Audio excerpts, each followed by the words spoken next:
Bonjour, je vais vous parler aujourd'hui des entretiens annuels. Qui dit entretien annuel pense parfois, et ça a été mon cas pendant longtemps, entretien d'évaluation. Et puis en tant que bénévole dans une association, j'ai pris conscience de combien il pouvait être dommageable qu'il n'y ait pas d'entretien annuel.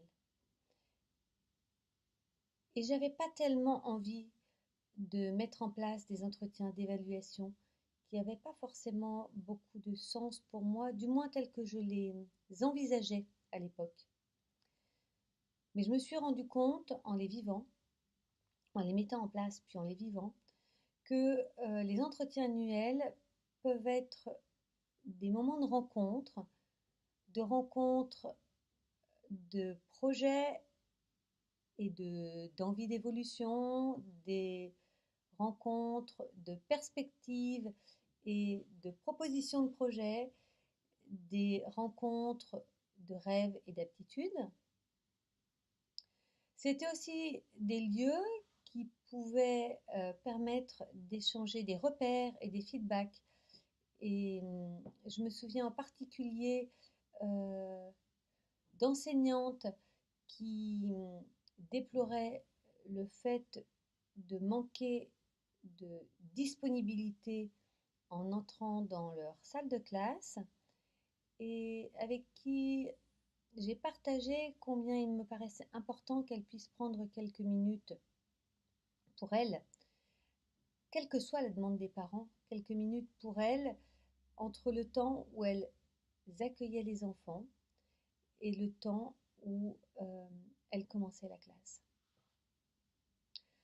Je me souviens que dans ces partages, au fond, ce qui a émergé, c'est l'importance dans l'échange de se voir autorisé à avoir des temps individuels dans des structures où le collectif est prôné, dans des structures où le collectif est une base.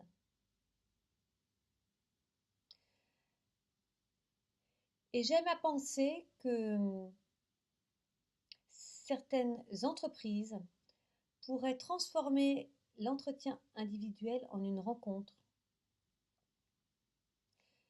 J'ai en tête plusieurs structures qui sont passées d'un entretien d'évaluation annuel à des entretiens de partage pluriannuels.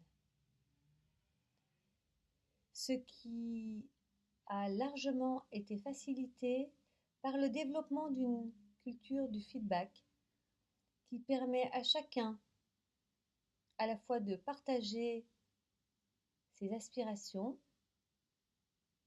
et de recevoir des signes de reconnaissance comme des repères pour progresser. Je crois profondément que transformer la culture de l'évaluation en une culture d'un feedback non évaluatif, en tout état de cause d'un feedback tel que moi je le vis avec la communication non violente,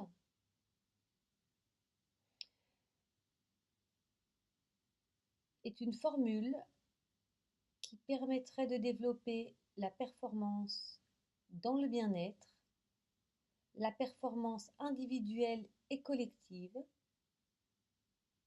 la qualité de relation et la fluidité des relations, et probablement aussi